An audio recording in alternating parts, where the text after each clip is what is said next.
Assalamualaikum warahmatullahi wabarakatuh. Alhamdulillahi rabbil alamin. Wassalatu wassalamu ala asyrafil anbiya wal mursalin Sayyidina Muhammadin wa ala alihi wa sahbihi ajma'in, amma ba'd.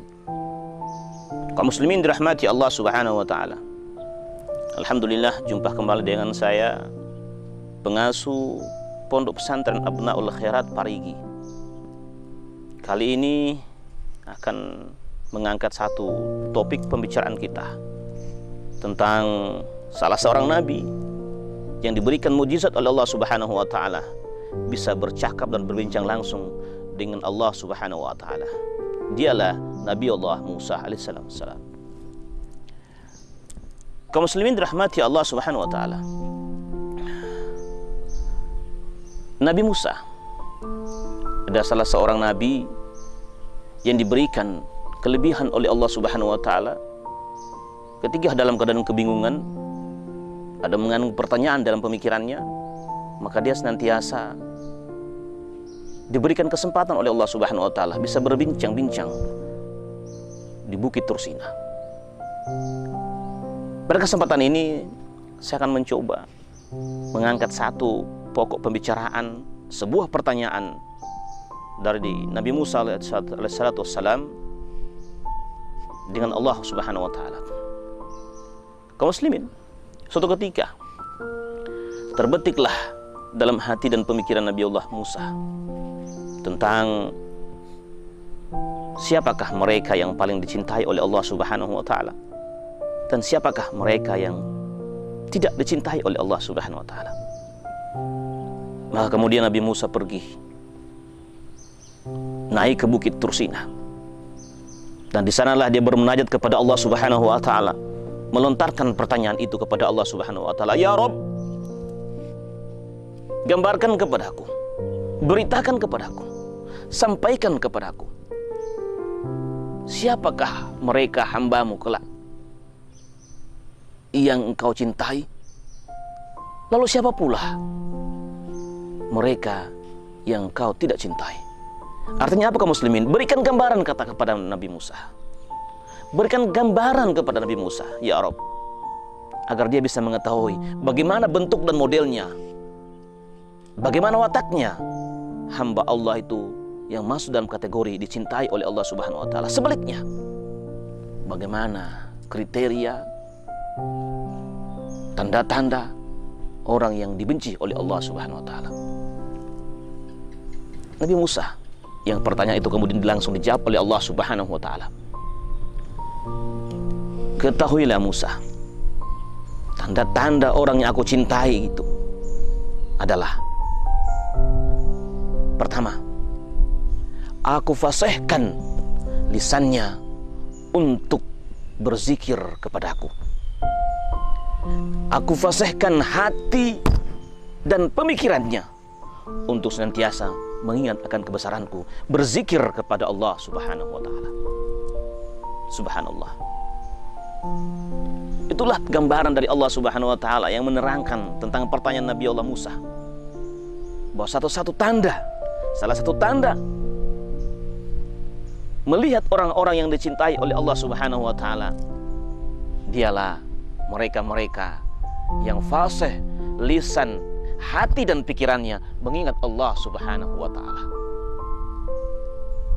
Tentu kita bertanya kepada diri kita masing-masing, dan pertanyaan itu tidak boleh kita lakukan kepada orang lain. Tanyakan dulu kepada diri kita sendiri, apakah kita tergolong orang-orang dicintai oleh Allah Subhanahu wa taala? Tentu dengan kriteria yang telah disampaikan oleh Allah Subhanahu wa taala kepada baginda Nabi Allah Musa. Tanyakan kepada diri kita, apakah fasih hati, pikiran dan lisan ini berzikir kepada Allah Subhanahu wa taala? Apakah lisan ini senantiasa digunakan untuk mengucapkan kalimat-kalimat thayyibah? Berzikir setiap saat? Apakah hati ini selalu terpaut untuk senantiasa mengagungkan kebesaran Allah? Apakah pikiran ini senantiasa tidak sedikit pun terlewat, sedetik pun tidak terlewat untuk memikirkan Allah Subhanahu wa taala, memikirkan kebesaran Allah Subhanahu wa taala? Tanyakan itu pada diri kita masing-masing. Kalau toh kita bisa menjawab itu, dan pada realita kenyataannya kita mampu berbuat seperti itu, maka yakin dan percaya kita adalah orang-orang tergolong manusia yang paling dicintai Allah Subhanahu wa taala. Tapi apa yang terjadi kaum muslimin? Apa yang bisa kita lihat hari ini kaum muslimin? Agak susah. Jangankan untuk mengucapkan kalimat-kalimat thayyibah, mengucapkan kalimat syahadat, kalimat tauhid, bersalawat kepada Rasulullah SAW, sekedar untuk mengungkapkan kata-kata keseharian dalam kebaikan itu sangat sulit. Caci maki selalu ada dalam lisan mereka. Hati mereka selalu kotor untuk memfitnah kepada sesama. Lisan dan pikiran mereka senantiasa selalu terarah kepada hal-hal yang tidak baik. Maka kalau toh itu ada pada diri kita, nyatakan bahwa kita bukan golongan orang dicintai oleh Allah Subhanahu wa taala. Sehingga ketika Allah Subhanahu wa taala berkata kepada Musa, dan ketahuilah Musa, tanda-tanda orang yang aku benci itu adalah aku susahkan, aku kakuhkan lisan, hati dan pikirannya untuk mengingat Allah Subhanahu wa taala, untuk mengingat aku, kata Allah Subhanahu wa taala. Jadi kebalikan daripada orang yang dicintai Allah Subhanahu wa taala itu adalah manakala kita tidak mampu berucap yang baik, lisan kita tidak bisa berbuat, tidak bisa berucap yang baik, hati kita juga tidak bisa menerima kebenaran dari Allah Subhanahu wa taala, ditambah pemikiran kita selalu kotor, maka yakin dan percaya bahwa kita adalah bagian daripada orang-orang yang dibenci oleh Allah Subhanahu wa taala. Maka tujuan utama hidup adalah mencari ridha Allah Subhanahu wa taala. Tujuan kita hidup di dunia bukan untuk mencari surga, mencari kekayaan, mencari kebahagiaan yang semu, tapi semata-mata tujuan kita adalah mencari ridha Allah Subhanahu wa taala. Karena ridha Allah Subhanahu wa taala, insyaallah surga akan kita dapatkan.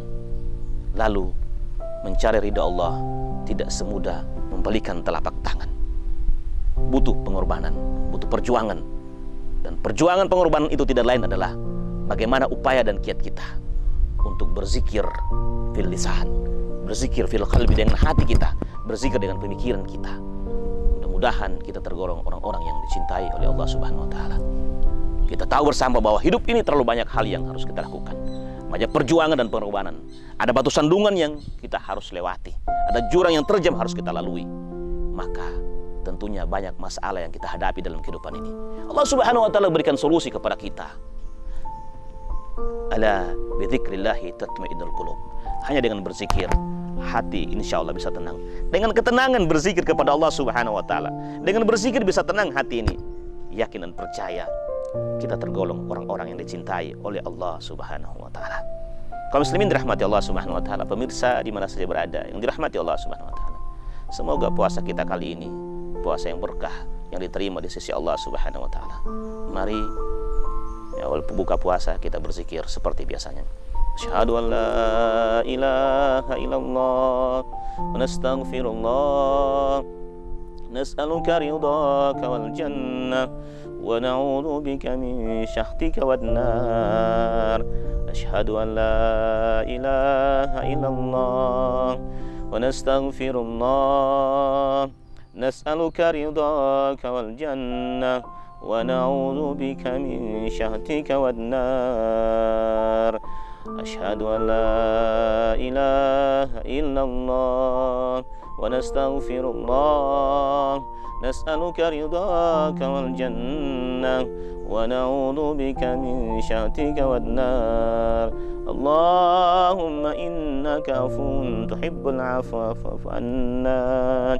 اللهم إنك عفو تحب العفو فاعف عنا. اللهم إنك عفو كريم تحب العفو فاعف عنا يا كريم. بسم الله الرحمن الرحيم. اللهم لك صمت وبك آمنت وعلى رزقك أفطرت برحمتك يا أرحم الراحمين. الله musta'an. Assalamualaikum warahmatullahi wabarakatuh.